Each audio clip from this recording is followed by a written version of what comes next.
Hey, welcome to my channel. I didn't go on live and specifically talk on live about the deal that happened. Basically, talking about Saquon Barkley signing with the signing with the Philadelphia Eagles. I hate to say it, I kind of figured it was going to be one of those teams. Made sense with either the the Texans, or the Kansas City Chiefs. Chiefs, unfortunately, would not be able to sign him for what he was looking for.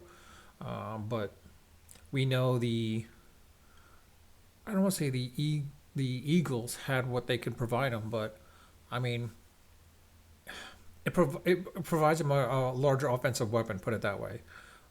They have a better weapon compared to the Giants now. I mean, now the Giants. It'll be interesting to see how the Giants play out. Quite honestly, I'm kind of tired of that crap. It will definitely be interesting to see how the Giants play out from that situation because, I mean,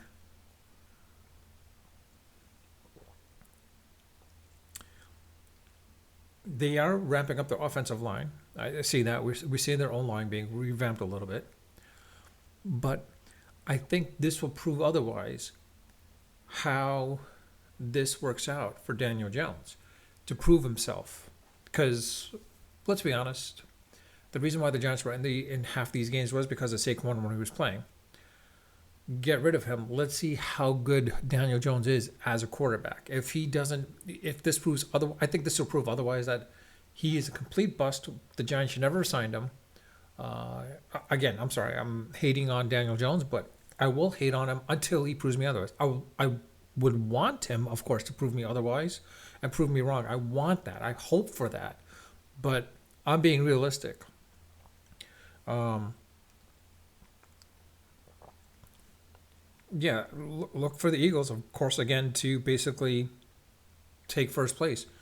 Um, Maybe first place, actually. It could still be the Cowboys, too. One of those two, depending on how it works out. Because with Jalen Hurts having Saquon as that running back, I think that helps him out dramatically to the point where like the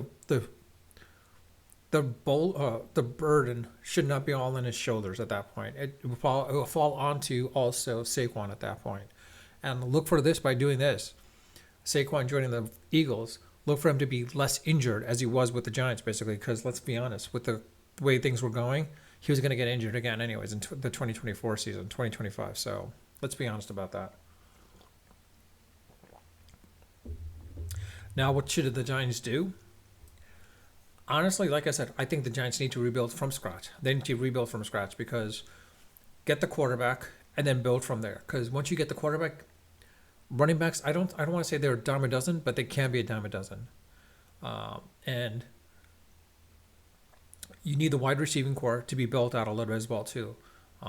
Let's be upfront.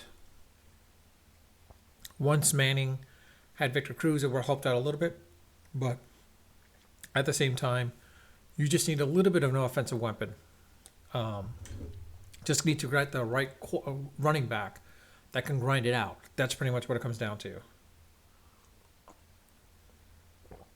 The defense also has to be rebuilt as well too. I mean, the Giants' defense is not where I would anticipate it to be, but in reality is this is not something that I think the Giants are going to be competitive this year. I hate to say it, they're not going to be competitive this year.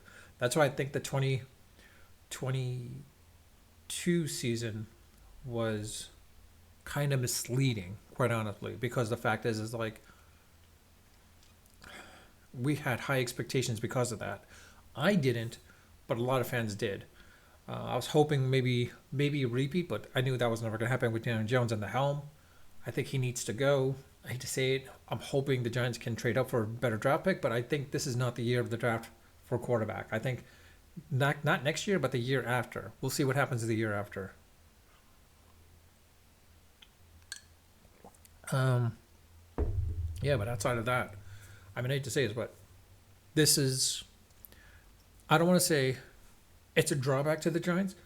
I think this is definitely beneficial for Saquon, but honestly, I don't think this is does anything to the Giants as well, anyways. Because if Saquon were to stay with the Giants, I have a feeling the burden there would have been too much of a burden on him. The load we put onto him so much that he'd be overloaded, that he'd be bound to get injured again, and maybe a season-ending injury, which we don't want to see. Guy's too young that he should have like another. At least he's still in his sort of prime, but tail end of prime, that he can still get that Super Bowl ring or that elusive ring that he needs. Um,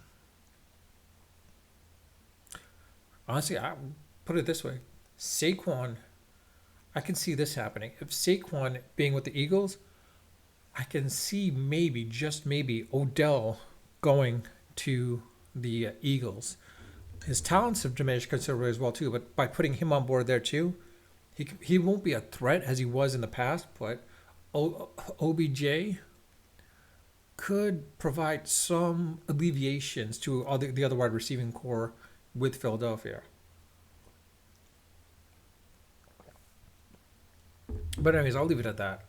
Let me know your thoughts. Do you think this is beneficial for the Giants, or well, not beneficial? Sorry, what Saquon signing with the Eagles, does it hurt the Giants considerably even more, or do you think there's no effect? I welcome your comments in the comment section. Let me know your thoughts. I do read all my comments when they warrant a response, of course. And of course, if you haven't subscribed, I ask you to please subscribe. If you like the channel, like the videos, like the content, and also hit the like button if you like this content.